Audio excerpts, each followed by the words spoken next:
世界万航台拢伫咱台湾新眼界。观众朋友，大家晚大家好，我是主持人黄平仁。最近你敢有关心中东呢？以色列攻击伊朗大反弹，大声话声佮牵炸弹，军头甲核子专家拢抬好死。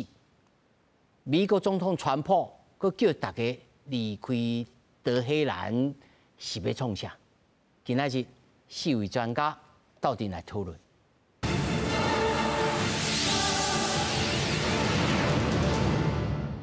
来，首先紹介現場的來賓，頭一位政治大學外交系兼任教授李定科，大家好。那麼第二位是說說伊朗的這個創辦人張耀揚，主持人、觀眾朋友大家好。那麼第三位是台灣大學政治學系副教授陳世民，大家好。那麼第四位在線頂的是咱軍事連線雜誌的總編輯劉學儉。主持人好，各位觀眾朋友大家好。那麼首先，咱先來關心，到底這個川普叫大家離開德黑蘭是要創啥物？以色列跟伊朗的衝突來擴大，上新的消息傳出。伊朗透過中間人向美國表示講願意談判，要來交換美國賣參戰。不過以色列又佫開始攻擊了，在台北時間早起，伊朗的首都德黑蘭又佫傳出了爆炸。美國總統川普今仔日提早離開到加拿大舉辦的 G7 的峰會，返去美國。主播伫烈野病房崩甲現場是碎片世界線唱病演的前一個時陣，佫伫報道以色列的攻擊。這段經過路透社事實查核的畫面，證實是伊朗的國營電視台。另外，伫國營通訊社 IRIB 的外口，上手技術都是火熱的記者，佫伫咧報道。後邊媒體大樓是規個導火。就算在埃及的主導之下，21個阿拉伯和伊斯蘭國家都會發表聲明，譴責以色列的軍事行動，呼籲停火。當在加拿大舉行的 G7 峰會，嘛喺聯合聲明的草案內面，呼籲以色列和伊朗衝突較緊降溫。但是伊朗的首都特奧蘭，嘛是喺半暝的時陣傳出真大的爆炸的聲。政權宣布才佇伊的社群平台，正式社群頂懸大文，呼籲所有的人都應該愛離開特奧蘭。接落來就宣布要提早離開佇加拿大的 G7 峰會。同款嘛有參加的國務卿魯比歐嘛做伙趕登去華府。喺美軍這邊，除了航母尼米茲號是取消越南行，改去中東地區。另外至少30架美國的空中加油機，嘛對美國境內起飛，對大西洋方向駛過去。不過，川普喺離開加拿大之前，嘛喺 G7 的場邊表示講，已認為伊朗落尾會簽協議。I gave Iran 60 days, and they said no. And the 61st, you saw what happened. So I'm in constant touch. And as I've been saying, I think a deal will be signed, or something will happen, but a deal will be signed.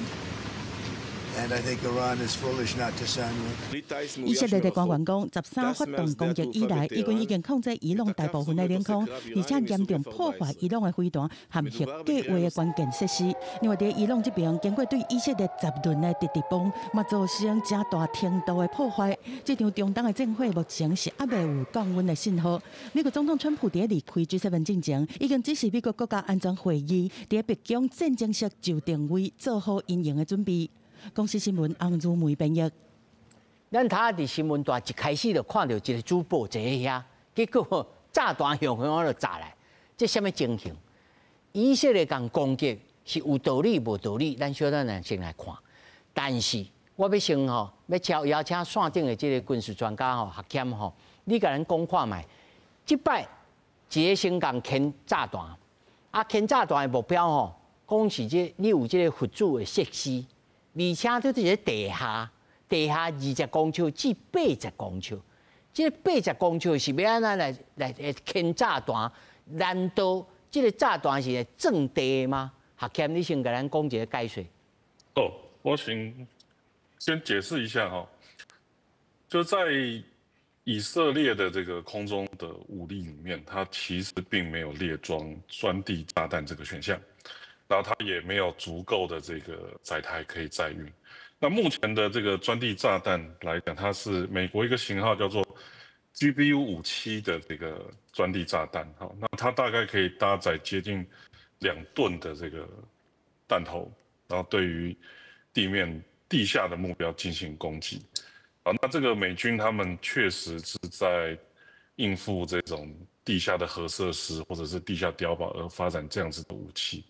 那它现在目前这种弹种，美国有，然后它也必须由 B-2 轰炸机来进行载运跟投放。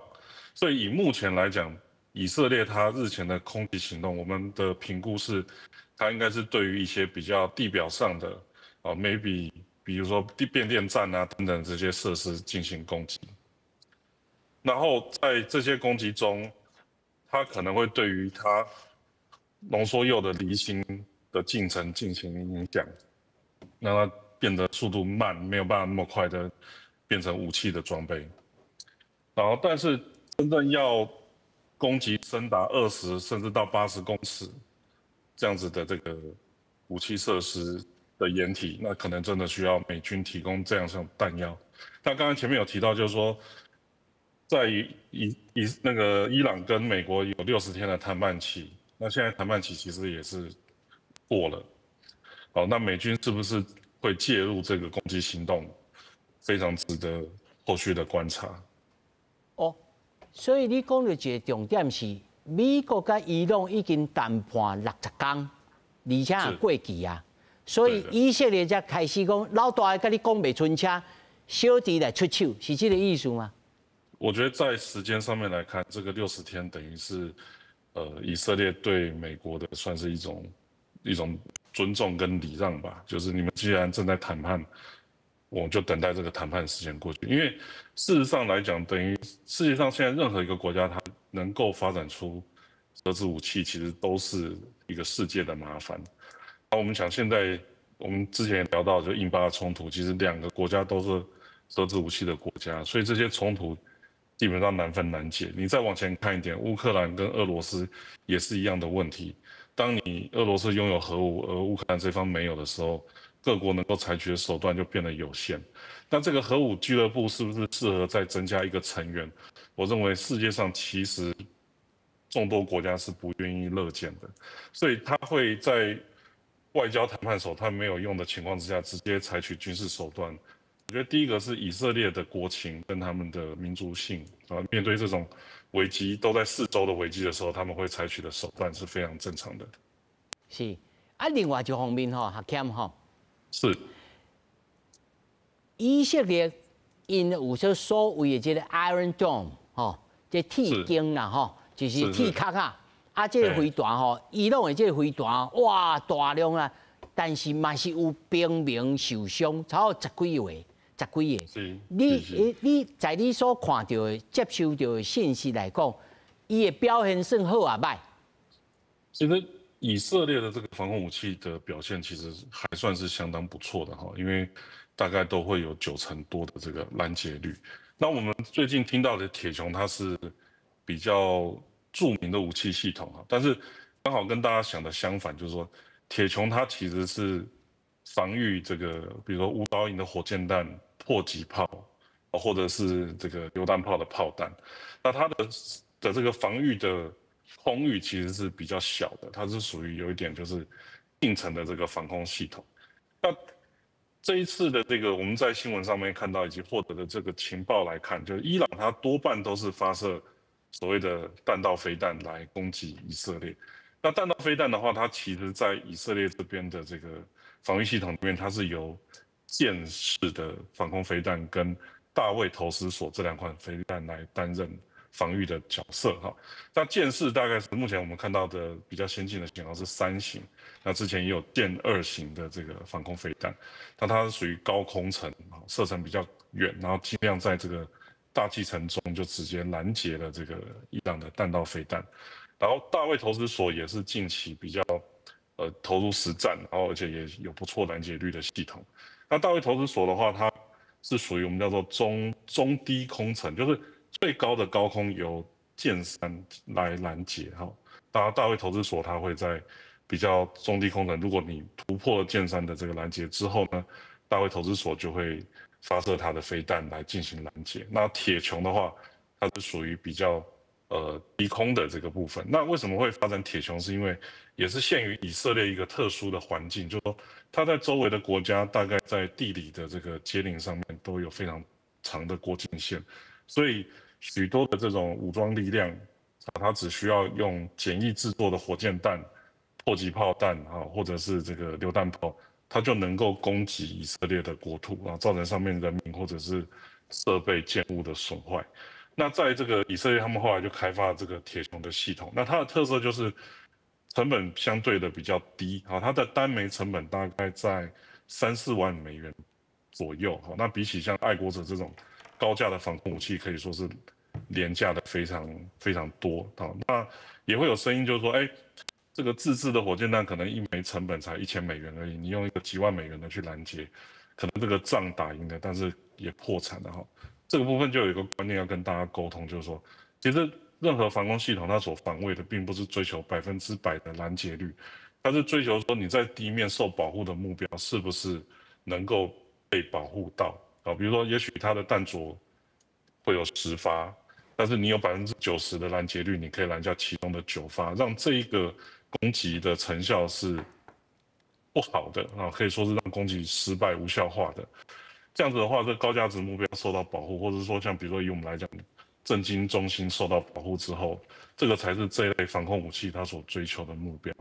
那这个世界上没有任何一套防空系统可以号称100%可以成功拦截的哈。那成本部分后面，以色列它除了铁穹系统之外，它最后也会发展一个新的系统叫铁束。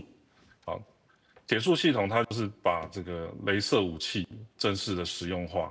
所以以后它会用雷射，用高功率的雷射烧毁这个无人机啊，比如上面的控制面板或者它相关的零组件，达成低成本、高效率的拦截。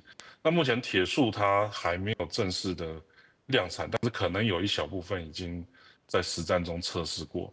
那未来它会跟铁穹一起应用。是，总编辑吼，我来你请教最后一个问题，你他讲的这3套。是低空的、中空的，啊，佫是透过这个穿过大气层的，这3项的，是。咱台湾敢有？哦，这个是一个很好的问题哈。基本上台湾其实也拥有一样的防空体系，但是我们没有铁穹啦。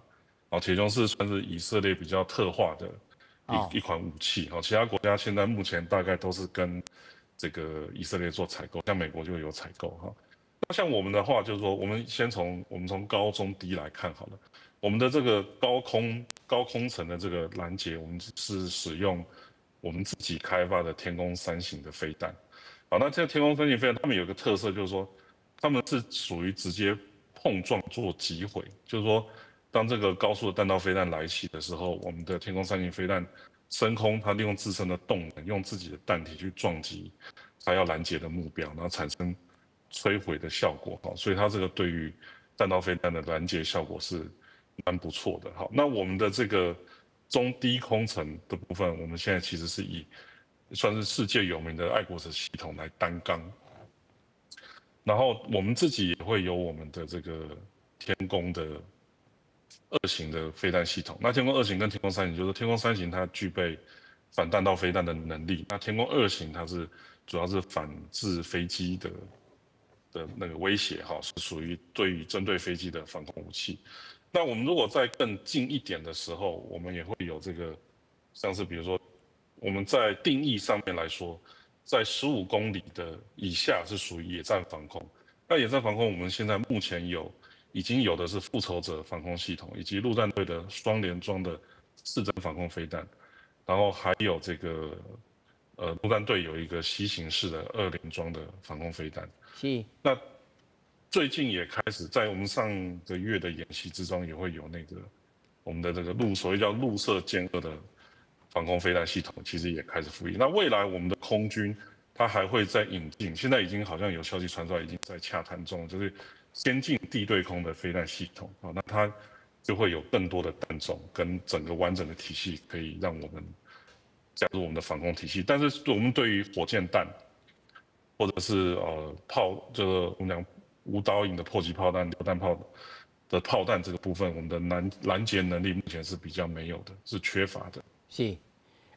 钟明杰哈，请你站线顶吼，稍等一下，稍等再回头来就给你请教吼，因为我看到最新的消息是，以色列用这个无人机吼，去个吹，去甲这个 F-14的这个飞行机吼，停一个飞行机场吼，甲炸去吼。虽然再请你来解说吼，所以咱先转来到现场吼，李老师吼，这个伊朗甲以色列这个算作这个仇恨吼，是对当时开始算起，还是讲无咯？伊这本队生出来都是敌人。其实呢，应该说啊，2000多年前呢，其实啊，当时的波斯帝国啊，还帮了犹太人一个大忙嘞。你知道吗？因为原来犹太人啊，当时是被那个也是一个帝国，然后把他们弄到2河流域那边去了。那后来这波斯帝国啊打败那个帝国，然后把那个犹太人呢，就是希伯来人呢，让他们可以回到耶路撒冷。所以就历史来说，波斯人还是他们的恩人，你知道吗？好，再说呢，在伊朗国王时期，巴勒维国王时期啊，伊朗跟以色列关系非常好。当时这个不是有石油危机吗？阿拉伯国家对美国以及对以色列石油禁运嘛，就伊朗把石油啊大量的卖给谁？卖给以色列，而且价格非常的合理。所以伊朗跟那个巴勒国王关系非常好。好，那么关系转变呢，当然就是1989年嘛，1979年伊朗革命，然后这个科梅尼上台。那么科梅尼也认为说，这个什么要帮忙巴勒斯坦人呢，就是说这个犹太人呢占领这个什么阿拉伯的这个伊斯兰的圣土，所以这关系什么就转变了，而且把以色列也列为目标。他说你看占领这个什么我们的圣城，占领我们的圣土，我们要帮忙这个巴勒斯坦人。那么当时这个科梅尼会提出这样一个诉求啊，以主要目的是争取全世界伊斯兰国家以及伊斯兰信徒的徒众的支持嘛，所以那个关系重大转折是那时候开始。但是话说回来，也没有说一直坏下去啊。其实，在2伊战争期间呢，1980到1988年呢，伊朗跟以色列还是秘密往来呢。为什么？以色列认为说，这个海山让他独大还得了啊？所以他把这个海山列为当时以色列投案目标。那么伊朗跟海山打起来的话，以色列害怕说海山如果把伊朗给吃下去，那还得了？那海山独大嘛，所以他的秘密啊，当时美国也参加在里头，帮忙海山，然后挺住伊朗啊，就对抗伊朗，到后来2败俱伤嘛。所以这个你记得吗？以前这个什么雷根时期不是有什么伊朗案吗？伊朗门案吗？就是美国跟以色列合作，那秘密把把武器透过以色列再转给伊朗里头了嘛？这样来对抗伊拉克嘞。所以现在的伊朗政府在那个时候跟以色列关系什么呢？也是眉来眼去啊！你看，就是按底下。所以老师，你的意思是讲，这有可能透过什么某种 leverage， 透过这种运作，让因会当有共同的敌人。譬如讲，我知影，虽然伊朗甲这个沙特阿拉伯，无讲介好，最近嘛开始和解，但有可能在这个国际政治之间，处在一个平衡了，讲你莫对我歹。其实这个也是可能的，但最大问题是啥？你知道？是以色列的，因为以色列讲，任何周边的阿拉伯国家或伊斯兰国家呢，都不能拥有核子武器。因为认为说，任何一个周边的阿拉伯国家或者是伊斯兰国家拥有核武器呢，对以色列造成非常大的安全的威胁，甚至生存的威胁，特别是敌对以色列的。那伊朗现在来，以色列认为伊朗敌对嘛，因为伊朗支持真主党嘛，支持哈马斯啊，支持这个什么也门的胡地组织嘛，还支持以前阿萨德政府嘛，这个都是什么？这个都对抗以色列嘛，所以以色列就认为说，这个幕后的这个什么大老板，基本上细汉的拢无啊，细汉的那个修黑的以后什么，把老大哥抓来，然后给他一举毙命，而且这个以色列这个总理内塔尼亚胡已经为过这么时间在以色列这边，为什么？美国总统川普对以色列太好了嘛？他说过去拜登，你看以色列好几次想要打伊朗，拜登都亮红灯，不准打。甚至更早以前奥巴马时期啊，内塔尼亚胡也想要炸这个伊朗的核武设施啊，但是那个奥巴马警告以色列，打的话这个后果你世界大战不是后果你负责，我不理你。以色列不敢了，你晓得吧？所以内塔尼亚胡很生气啊！你看他跟那个奥巴马关系很不好嘛，然后跟那个拜登也不太好嘛。那是更早在小布希时期啊，以色列也想要打伊朗，你知道吗？所以他已经20几年都想要打。他如果说伊朗秘密发展核武器啊，这个将来如果一旦发展成功嘛，那对以色列来说实在孰可忍孰不可忍。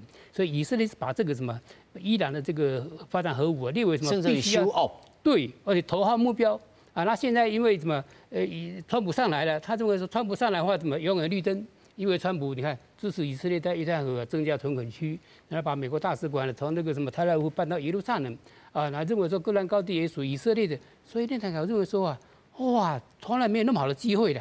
这个时候如果不打，梗待何时啊？而且什么，他一打的话，他认为说川普一定不会扯他后腿嘛，对不对？甚至什么内塔尼亚胡一直鼓励川普赶快加进来，赶快加进来。媒体不报道了吗？他开战之后，从6月13嘛，13、14、15 2天了，不知道打多少电话给川普，都拜托，赶快加进来，我们一起把这个伊朗把这个核子武器啊给解决。为什么？因为伊朗最重要的核武设施啊，是在刚才不讲了吗？地下80公尺的一个山底下啊，好像是福克多那个地方。那以色列的飞机啊，根本没办法在那么大的这个什么。对抗地表的飞弹，也无正地啊。嘛，他第一个他没有飞弹嘛，第二个呢，他没有那么大的轰炸机嘛，以色列都基本战斗机而已嘛，他载着一般的飞弹嘛，他不可能有那么大的武器嘛，所以这彻底的要毁掉伊朗的核武设施，可能太科比狗，对，但是我们讲啊，这个什么内塔尼亚胡可能什么，他也低估了这个川普，他以为说川普一定会怎么跟进来，就没想到什么川普什么话讲了很多啊，他动作什么有时候不一定那么多啊，为什么？美国，你看美国在民主党的参与了，所以老师你认为川普是讲假规矩啊，做无一汤匙？不是安尼讲了，因为他知道什么了。其实啊，刚才应该这么讲，川普第一任的时候啊，当总统时期啊，内塔尼亚胡本来就要打这个伊朗，你晓得吗？啊，他就说我打伊朗，麻烦你加进来。结果那个川普本来想要加进去的，结果后来他的那个什么参谋首长那个，通，特别是那个什么那些军方将领啊。他说：“报告总统，你看看我们那个什么这个小布希有没有过去是不是打那个什么这个伊拉克，打多少年，花几千亿美金，对不对？然后后来不打阿富汗吗？你看看又花多少亿美金，死多少人？哎，伊朗比伊拉克要大很多哎，伊朗人口将近9000万人，土地比伊拉克大多少倍？你认识了这个麻烦，你还得了？”所以老师，你认为川普击败美定党？我认为他要动的可能性应该也不大。为什么？因为伊朗也不是说没有什么，他没有筹码嘛。伊嘛不是塑胶。他最大的筹码是什么？不是说核武器已经弄出来，他没有弄出来呀。主要是什么？他还威胁沙特阿拉伯大公国这些阿拉伯国家嘛。他说啊，如果美国打我就打你。你想为什么打你很近？因为你家有美国基地啊。他是这么讲啊。你怕我就怕您出去啊？因为什么？沙特阿拉伯油田距离伊朗很近哎，对不对？大公国油田距离伊朗很近哎。那如果说伊朗要打这几个国家油田，是不是容易？当然是很容易啊，几千亿美金呼呼就不见了，对不对？何况伊朗跟沙特大公国、卡达、阿曼最近关系不错，他们高层互相但是这摆看起来吼，这算了，我要请教这语言吼，这摆看起来其他的这个逊尼派的这阿拉伯的国家，拢小可点避手，无咧插。无照你讲，像李老师他所讲，因为怕。沙特阿拉伯的时阵，伊应该先跳出来讲，唔通哦。你在这个伊朗的这个观点来看，因咧想什么？我自己觉得说，他这一次沙特阿拉伯，还有许多包括巴基斯坦等等伊斯兰国家是比较支持在伊朗立场，那去谴责以色列。那第一个当然就是因为去年在北京的撮合之下，沙特阿拉伯跟伊朗有谈和，那双方关系有很大的改善。那我个人是不认为伊朗会去攻击沙特或其他大公国油田，那主要是因为伊朗想要把这次的冲突限制在它跟以色列之间，甚至不要去把美国给引入进来这样子。那但是对于这些阿拉伯国家来说，其实也是坐立难安，因为每天就是两边的飞弹在头上飞来飞去这样子嘛。那你作为一个中间卡在中间国家，即便你现在没有参与到这次冲突当中，一个温准和顶头在空中加油。对，就是他们其实有点是夹在中间，然后两边打来打去。那对于阿拉伯国家，其实他们现在是比较希望发展经济的。那包括我们的黄仁勋几个月前去了沙特阿拉伯，要帮他们建立主权的什么这些发展经济，这些都其实需要区域的和平。那目前以色列主动攻击伊朗，是带给整个中东区域推向一个战争的更扩大战事的边缘。比如说可能伊朗就是封锁霍姆兹海峡，尝试封锁。我觉得目前分析是不太可能完全封锁，或是美国加入进来导致战事进一步扩大，这些都是阿拉伯国家不想要看到的。所以他们在这一次的冲突当中，其实是去谴责以色列，然后去希望说战争赶快停止。但是嘴谴责，行动上呢？应该说他们就是出于希望区域和平的角度来看待这件事情，这样子。那比如讲啊，有人会出来做公亲吗？公亲我刚刚是看拍走了。那关键在于说，伊朗有没有办法跟川普达成这个协议？安尼我直接问你吼，你认为伊朗上根本性，即摆若要解决伊目前的这个处境，伊应该做什么代志？是反击？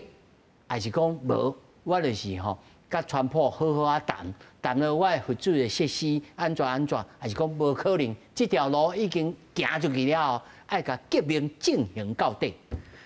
这个问题目前在伊朗里面也是在辩论讨论。哦，对，有一边比如说这个改革派这个反对派是说我们希望应该战争马上停止，立即结束，我们来跟川普来达成这个 deal 这样子。另外一派就是强硬派，说我们就是马上退出这个核不扩散协议，然后我们就要把核武器做出来，这样子。那目前伊朗这两派大小差偌多？通常都是强硬派比较占上风。你讲有另外一派反对派，这力量是在因的国会内面，还是普通的这地下分子？国会内面有这个改革派，或是叫做反对派这样子。这反对派他们是通常是希望说我们不要发展核武器，然后我们重新跟西方国家交好。这比例差偌多？差蛮大的。但是其实最终的决定还是要看他们最高领袖的决定这样子。但是这应该最高领袖是因的这个宗教的领袖，不是因的总统吧？是最高领袖。在伊朗的体制当中，真正做重大决定的是最高领袖，不是总统。总统就比较偏向行政上的行政院长这样子，他其实没有太大的决定权。那目前的这个总统，他是比较偏改革派一些的，对他比较就是，所以他才会伊朗这次才会继续跟川普政府要重谈这个核协议这样子。那其实这一切都还在发展当中，那我也很难说，伊朗会采取什么样的决定？你甲看吼，因为我有去看因的报纸吼，报纸因为这种攻击吼，大家就气愤的，就愤慨的，吼，规个报纸拢是这种声音。难道其他我看社交媒体内面嘛无这种声音讲，无啦，咱来去和谈啦啥？你家己所知影，你的伊朗的朋友？我个人伊朗朋友当然就是希望战争赶快结束了，因为你是就平民百姓而言，你是被炸的，当然你是希望赶快结束这一切。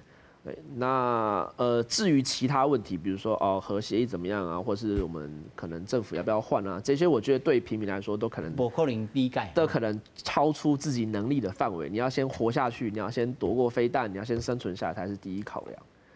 是。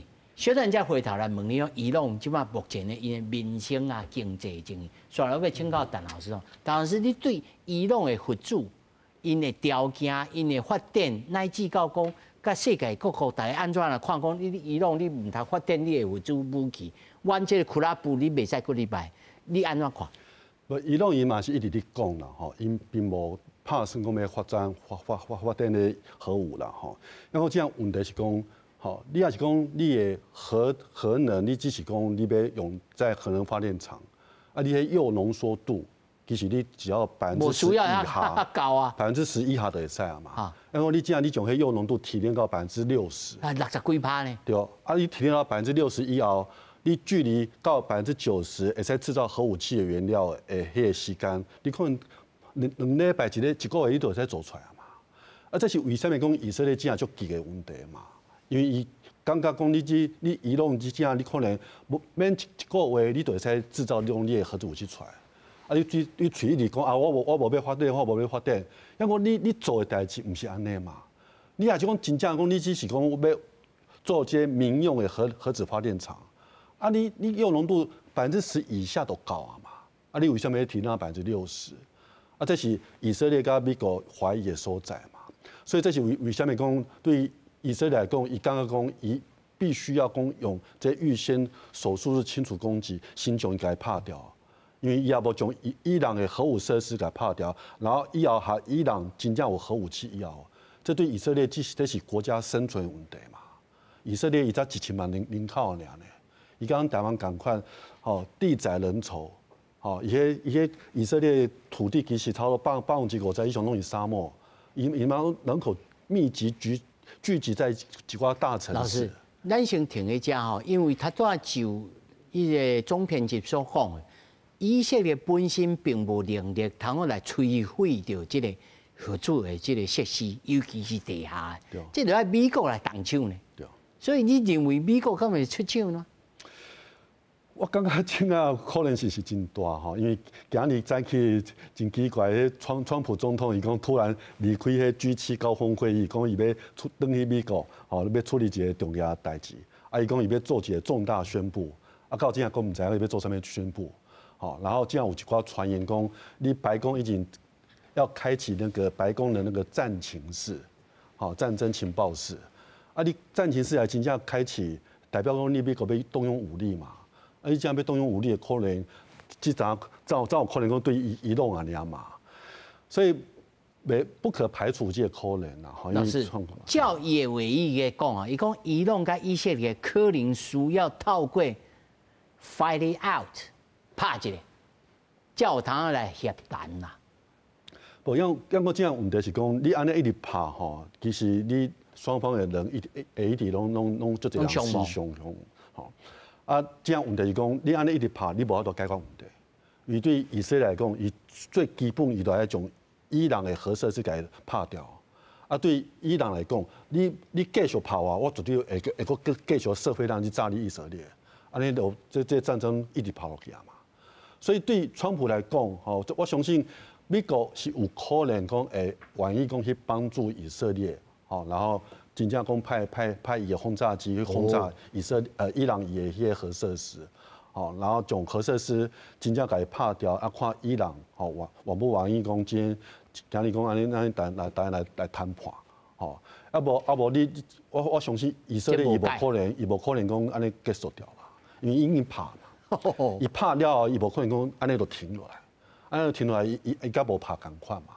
要讲伊支持的这中东的这乱局，你以色列你不要休息，你一定必众矢之的嘛。但是要安尼休息我就要问李老师，如果你若是照陈老师所讲，美国的介入是会甲问题武恶结束，还是武恶搁较大？武恶紧来紧歹处理啦，紧来紧大。我讲你者，因为他讲起啊，其实伊朗冇筹码嘛，而且沙烏地阿拉伯大公国他们都很清楚了，他们真生死以共，因为大公国然后卡达跟沙烏地阿拉伯都有美军基地嘛，然后美国介入的话，那伊朗不讲嘛，我要打美军基地啊，然后美军基地飞弹打偏就可以打到什么有点去啊，你知道吗？所以这个对他们来说构成很大威胁了。那因此，这几个阿拉伯国家一定会想办法跟川普说：“拜托，老大，你不要打伊朗，你不要打伊朗，你打伊朗，我们家的美军基地会挨轰嘛，对不对？然后我们家怎么也被打？我就他有言讲其实沙烏地跟这个伊朗应该一个虽然是顺利，他一个是 share， 这两边已经开始在搞好。他们关系很好，已经其实正常化了，互相交换大使，高阶层往来都没有问题，你知道吗？所以伊朗目前跟卡达本来就很好。跟阿曼很好，然后跟大公国、跟沙烏地都很不错啊，所以这个是他外交上算是很重大的成就啊。对。但是呢，当他狗急跳墙，他是要杀出这个什么应该说是什么杀手锏嘛。我要不然就封锁霍姆兹海峡，对不对？要不然就是什么袭击美军基地嘛。那你说这里封锁霍姆兹海峡对沙烏地不是对大公国来说也不划算了，对科威特不划算。这规矩都变倒了，对吧？对，所以我说他是利用这个来嚇阻美国介入。那现在这个美国也担心，为什么？这个介入不是1-2天的事情你真正要彻底毁灭它，你必须要怎么办？派兵登陆嘛，你也不能够高空炸，把这个政权炸掉那不可能你这么一炸的话，怎么那个伊朗民族主义更高涨嘞？你将来新的政权搞不好更反美嘞？伊朗目前这个政权所以能够成立，为什么？当年就是反美啊，就是反对那个巴勒国王嘛，亲美嘛，一边倒向美国，倒在英国，所以老百姓很反弹嘛，因此什么就把那个什么国王给推翻了。所以我们讲说，伊朗长期有反西方，特别是反美的那个民族主义在里头。你现在这个让美军介入，那你看你没完没了。那所以为什么说美国高层啊，包括刚才讲的美国的这个什么联邦这个民主党的参议人，准备提出个法案，就是说你要宣战，要出兵，一定要经过国会同意。他就怕什么惹了大麻烦嘛？刚才不讲了吗？伊拉克战争打多少年，阿富汗战争打了多少年？你现在要把伊朗给推翻，那还得了啊？当然，以色列是什么？是在旁边说好，你赶快去打，你赶快打，对不对？美国一出兵，以色列已经躲起来嘛。所以我们讲说，那他玩的游戏其实很明显的，他需要把这个问题弄出来之后，什么美国来收拾善后，哎对，然后我就躲起来，你晓得吗？有老大哥来出面，但是老美不那么笨啊。说真的讲啊，川普很想打，他最后应该会刹车了。他如果万一不刹车的话，那真是非常危险，非常凄惨。是，有缘你安怎看吼？美国的角色，因为我看读到这句话吼，我感觉这讲得真艺术的，讲伊朗甲以色列吼，爱透过 fight it out， 才有通达成协议。就恁两边吼，爱出一个怨气，想拍拍互相搏搏的，才有通来讲。你认为这是什么意思？我觉得这可能就是从过去川普的一些谈判技巧来说，可以去看出这个端倪，就是说川普喜欢让他的这个对手处于下风，他才跟你谈判。那过去关税战就很明显嘛，我先全部都加高关税，然后你再来谈，所以我就可以拿到好的地哦。那今天他让以色列出面，先把伊朗给打残了，对，不把你的这个核设施都给炸完了，然后甚至摧毁你这个甚至一些关键的这个经济油田啊设施什么之类的。那伊朗的这个手上就没有什么筹码，那他就可以在这个跟伊朗谈判当中获得一个更好的地哦。那其实这个应该也是在川普政府里面一个辩论啦，就是我们现在要是彻底的摧毁这个打残伊斯兰共和国呢，还是说我们就是最终要是拿到一个地哦？那对于以色列纳坦雅胡来说，当然就是我们要把伊斯兰共和国，因为是死敌嘛，所以打得越惨越好。但对于川普来说，我觉得他还是比较想要拿到一个地有的。那最终这个会落在哪里？我们还是要看局势的发展。因为今天看到新闻，佫一条哦，伊写咧讲吼。伊可能最后的对象，以色列是要攻击这个哈姆尼，要攻击最高领袖，这有可能达成哦。这照因过去这几天，甲因的这一寡专家啦，拢是咧困的当中，就甲炸炸死。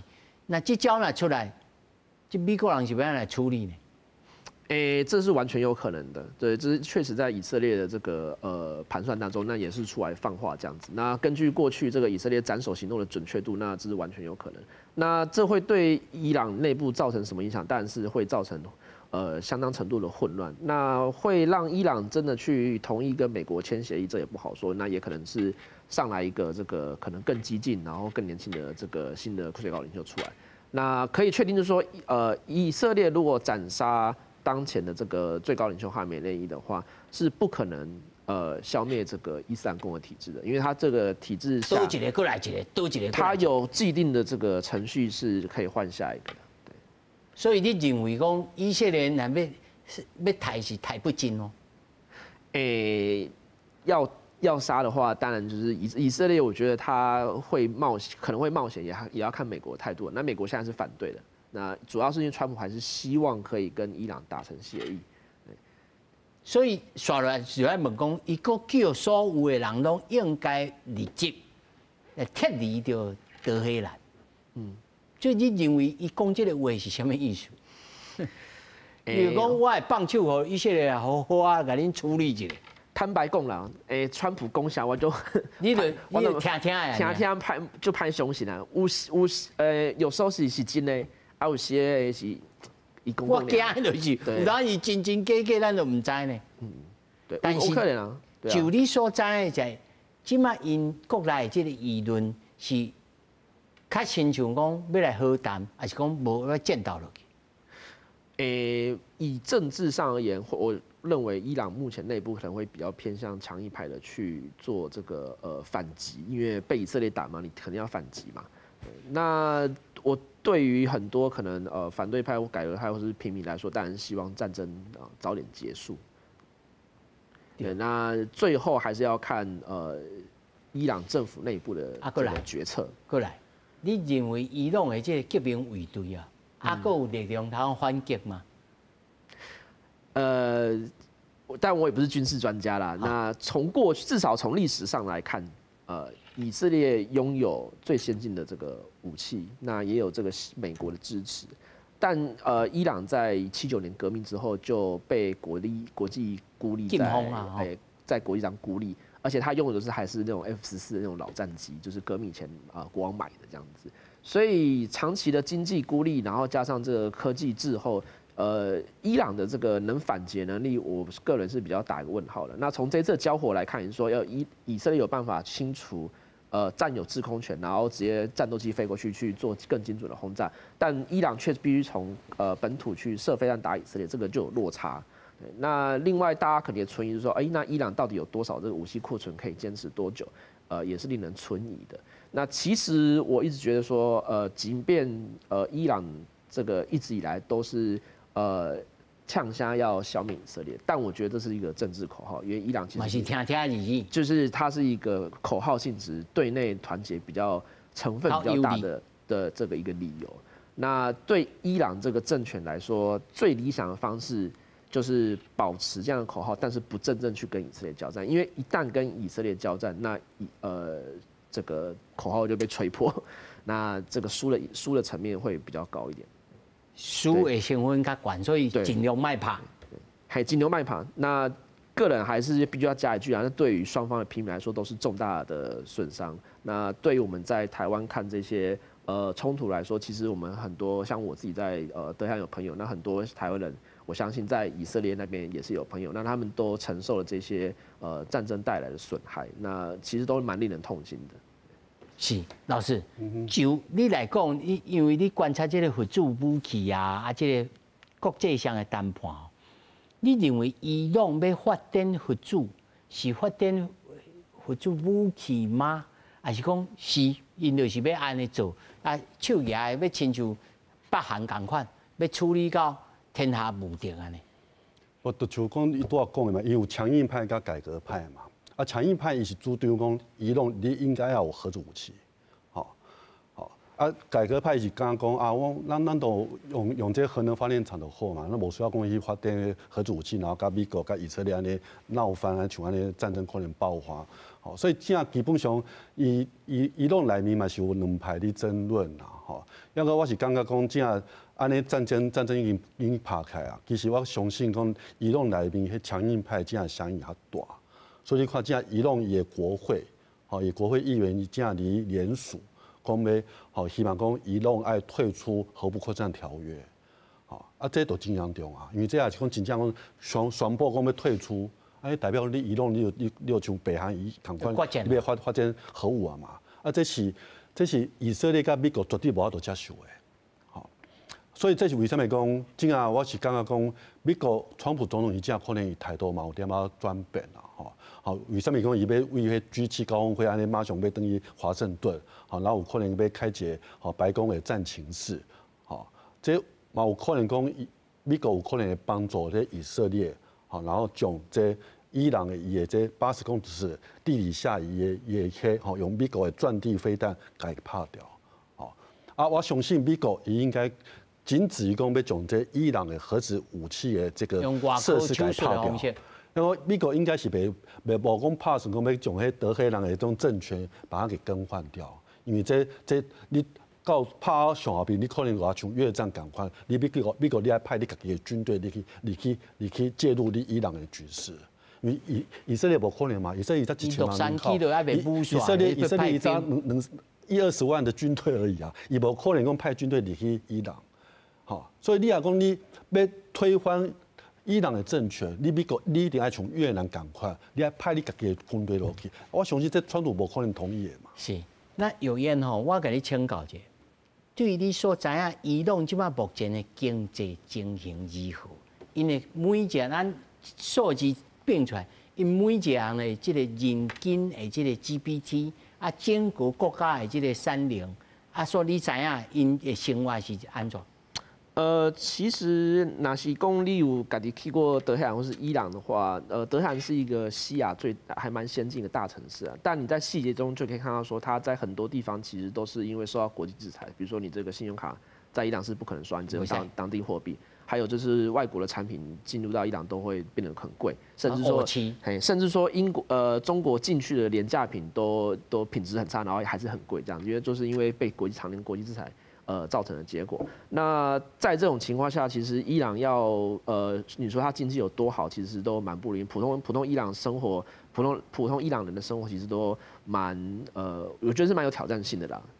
但你要说它真的经济到很差，变成一个非常穷困国家，也不是，因为伊朗本身其实都还蛮有创造力，那也这个工程人才很优秀啊，等等这些。所以比起其他这个比如说跟埃及比好，因为他们两个国家人口基数都蛮大的，其实也不会输埃及太多。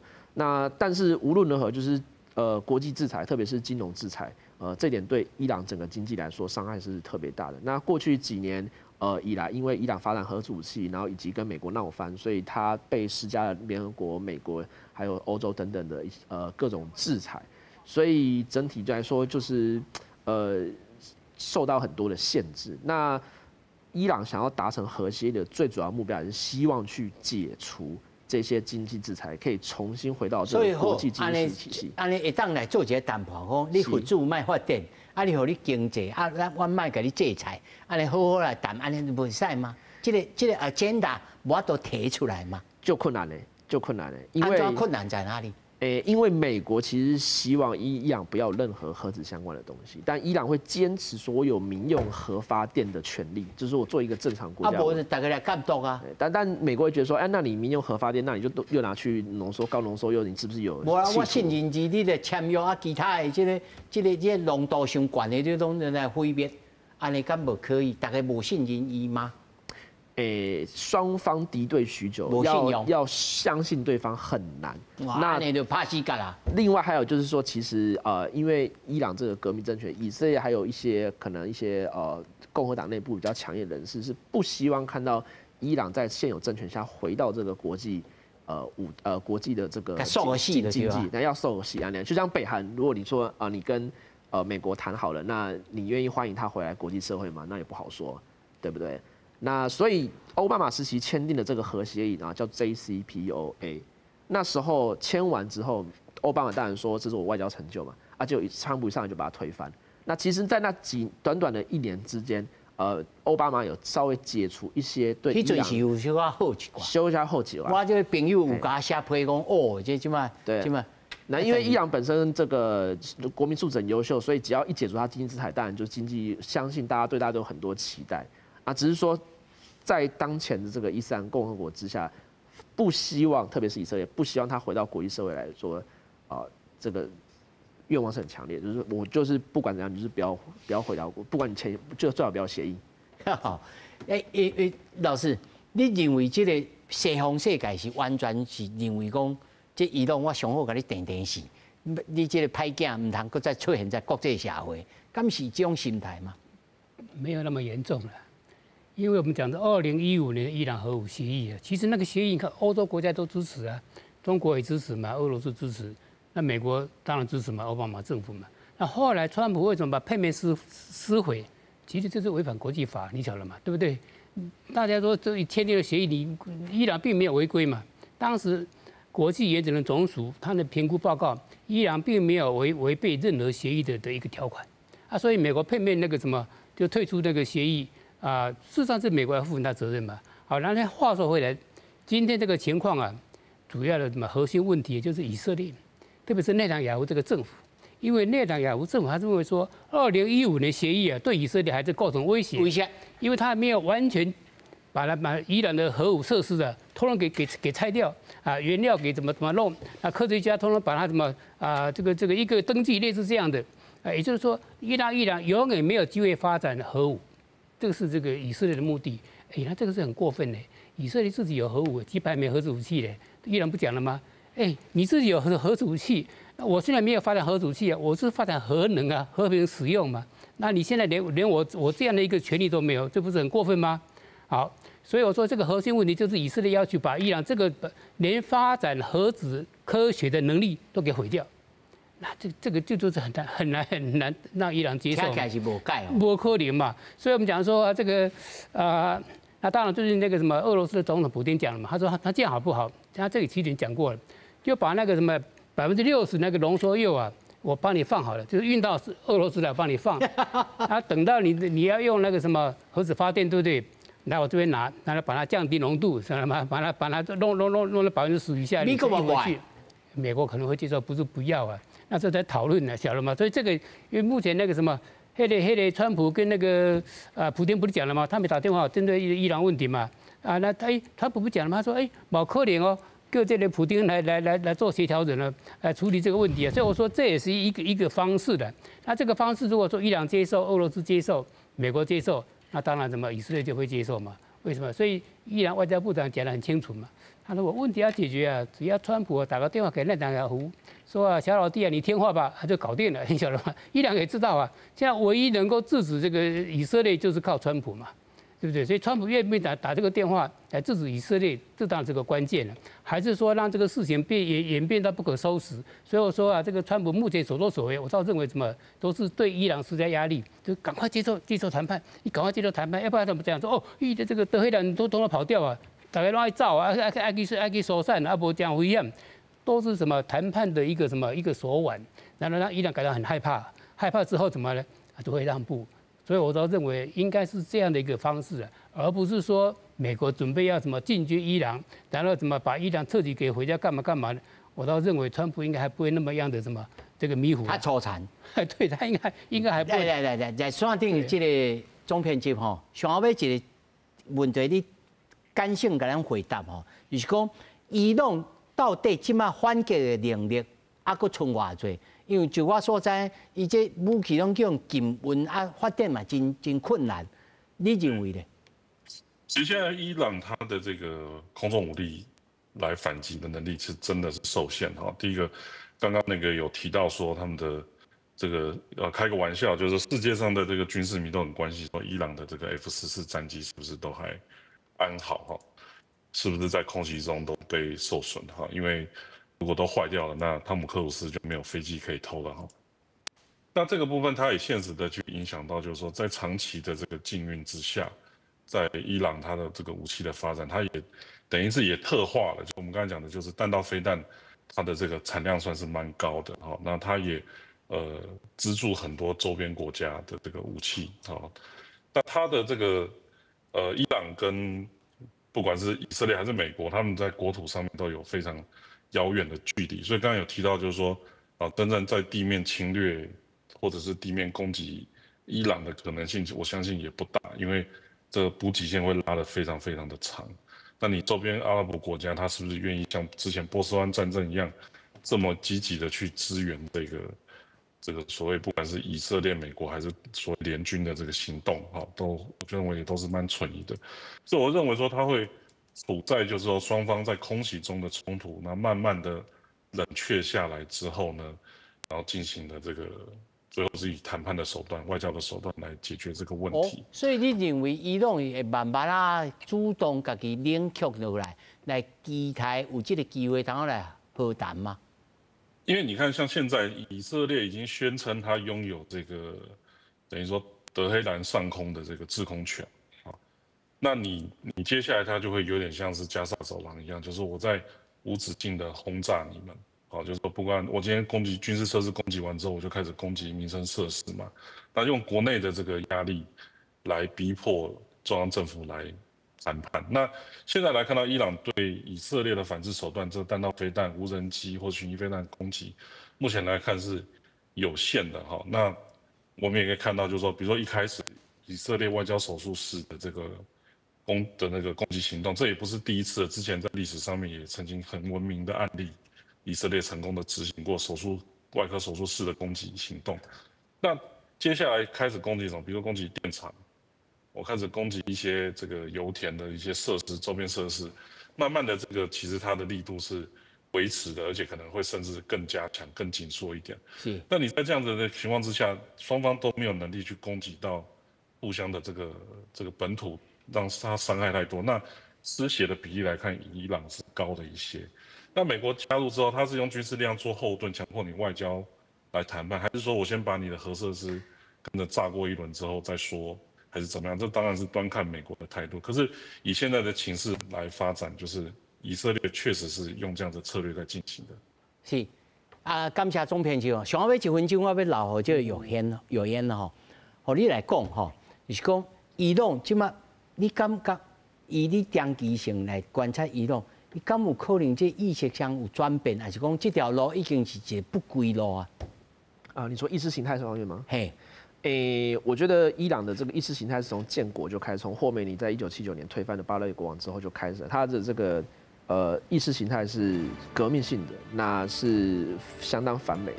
那即便说他可能最近跟美国谈好，那他本质上还是很难去改变。我觉得相当是蛮困难的，因为如果说你改变他意识形态，有点威胁他整个政府的。